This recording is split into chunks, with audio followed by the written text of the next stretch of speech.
Rationalism, existentialism, idealism, and the matrix. In a way, rationalism, idealism, and existentialism are three sides of the same coin, maybe using some Riemannian geometry. I would like to say that René Descartes' work in writing Meditations on a Method with the cogito ergo sum soundbite sort of approach to examining mind and reality of subjective perceptions with first principles, with oneself, from oneself, for oneself, is the foundation of rationalism. Yet one knows that reason and cogitation about objects and or perceptions is a rational activity. Descartes simply was the first philosopher to apply disciplined rational principles to examine the phenomenon of mind at its source. Jean-Paul Sartre followed Descartes' path of investigation 3 centuries later. Before getting to Sartre and his tome Being and Nothingness, I should detour to a bit of sightseeing to Bishop Berkeley and his invention of idealism in his 3 dialogues of Hylas and Philoneus. Berkeley named his work Idealism, and that morphed into Idealism. Idealism, of course, became a popular application entirely unrelated to the meaning of ideism. Idealism in the popular use refers to lofty ideals that one pursues regardless of the crude political facts of life, wherein lofty ideals are showpieces in politics rather than things actually applied. I am considering Berkeley's idealism here rather than the political slum of debasements of democracy that are anathema to idealists. Berkeley seems to have applied the rationalism or existentialism of Descartes. I should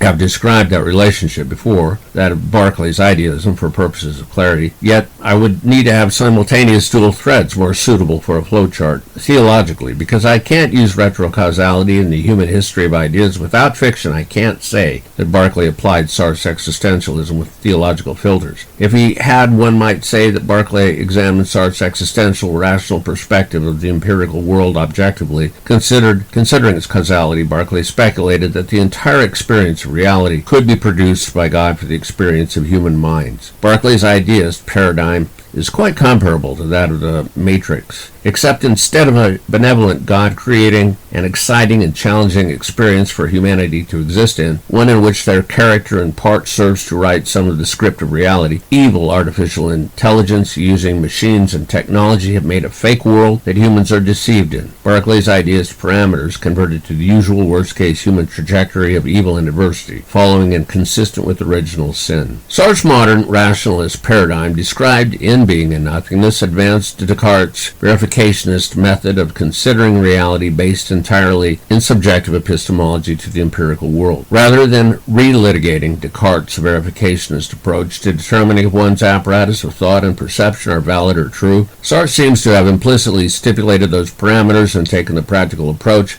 of describing how and what one experiences in the self-evident empirical world that provides experience and content to the perceiver. Sartre's paradigm was named by moderns existentialism. Existentialism utilizes Bishop Berkeley's adaptation of Descartes' rationalism that Berkeley had transferred to the empirical world, providing immersive experience for the perceiver. Berkeley considered the complete complex of compresence, Russell's term, of experience and speculated upon its metaphysical supports. Sartre considers the complete complex of experience with an explanatory application of mechanics, differentiating and inventorying categories of content of experience without the metaphysics of Berkeley or the metaphysical doubt of Descartes. Sartre considers the mechanics or content of objective perceptions, not the neurological, epistemological, or metaphysical, that raises one final point concerning Plato and Aristotle. Following the works of pre-Socratic predecessors like Parmenides and Heraclitus, Plato and Aristotle considered the empirical world. In the day, at least, outside the Jewish nation with their cosmological description given in the book of Genesis, philosophers